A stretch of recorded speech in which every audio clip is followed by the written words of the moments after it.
कैसे हो? आपका पेटी काम है वो करेंगे. 2-3 बात और भी करते हैं. धन्यवाद. यानंतर संवाद साधण्यासाठी मी मिलिंदजी नार्वेकर यांना विनंती करतोय. प्रथम त्या हॉटेलचे जे कोण मालक होते ज्यांनी जी अरेंजमेंट केलेली आहे त्यांना आपण एक पुष्पगुच्छ देऊया असं मला वाटतं. दिला आहे ना आपण तो? हां दिला आहे ना. हां ना, मी बघितलं नव्हता. चारको विधानसभेतले जे पदाधिकारी आहेत, कार्यालय प्रमुख असतील, शाखा प्रमुख असतील, उपविभाग प्रमुख असतील, विधानसभा संघटक असतील, आता इथे आरक्षणाबद्दल पण बोललं की खूप महिला आहेत. मग असं आता मी म्हणावं का की तुमचे 6 युवक आरक्षितच व्हावेत म्हणून असं म्हणावं का? कारण त्यांना स्कोप महापौर बनण्याचा खूप जास्त असतो. त्यामुळे असं माझं म्हणणं असं आहे की ह्या नवीन एक संकल्पना त्यांनी निर्माण केलेली आहे.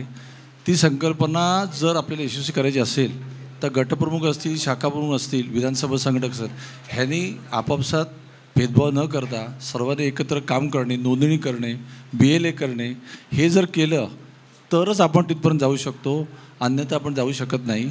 आणि न गटबाजी करता तुम्ही हे सगळं नीट कराल आणि सगळं नीट झालं तर तुमच्यातल्याच कोणतरी चारकोपचा माणूस महापौर होईल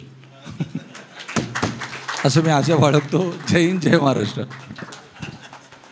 मला वाटतं मिलिंदजींनी जी शुभेच्छा दिलेली आहे चारकोपमधूनच महापौर होईल ती निश्चितपणे आजच्या या शुभदिनी. असं मी प्रत्येक ठिकाणी सांगणार की मालाड उदय घाटकोर सगळेजण कामाला लागतील. पण आम्ही त्या जोशाने आता कामाला लागू. ते कॉम्पिटिशन लागेल आणि त्याचा फायदा होईल.